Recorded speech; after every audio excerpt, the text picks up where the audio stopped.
Well, think about it. Every day in the field, officers deal with trouble. So you'd think coming back to their station would be a reprieve.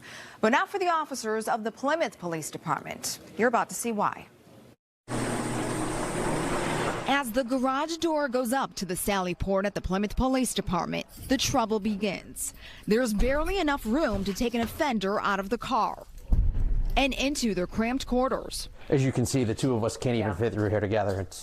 We have to go one at a time. Then you enter the small search area, which becomes a headache in itself. Just ask Officer Mac Walteri. There's been times that we've ended up fighting with prisoners in this small space, hitting our heads on things, moving the tables around. As we got a tour of the 2,800 square foot facility, built in 1971 beneath Town Hall, we saw boxes on top of boxes. Gear stored wherever it could fit. There are no windows. Filing cabinets are stored in a bathroom meant to be shared by at least 19 officers.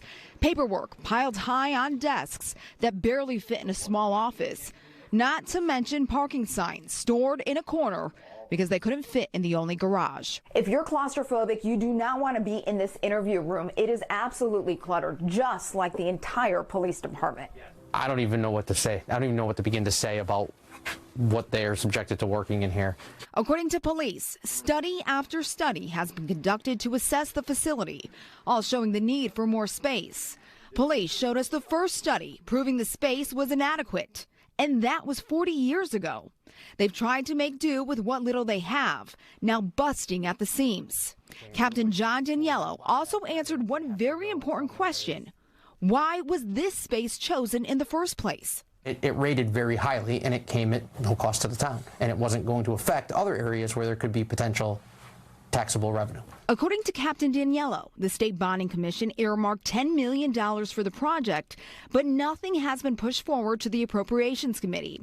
They tell us they're hopeful a referendum vote by the townspeople will grant them some of the funding. Here's what they're looking for in a new building. Things like dedicated office spaces for all staff, a main lobby with public restrooms, interview rooms, dedicated record storage area, male and female locker rooms, among other things. Even through the narrow hallways, they're reminded of plans that never came to fruition. We love this community. That's why we're here. Blueprints for their dream building still hang on the wall. This is our home away from home, and we want it to feel like that. We want to feel like the professionals that we are, and that the community has that expectation of us. Unbelievable just going through there. Now, if approved through a referendum, the 16,000 square foot building would be built once again behind their current station. The town council is set to schedule a public hearing on the new facility, hopefully by spring. And the price tag you report for the new building is an estimated $21 million. Just watching that story, you feel claustrophobic. I'm sure viewers felt it. On some level, money aside, this seems like a no-brainer. It would be a no-brainer, and that $20 million, that's how much it would cost now.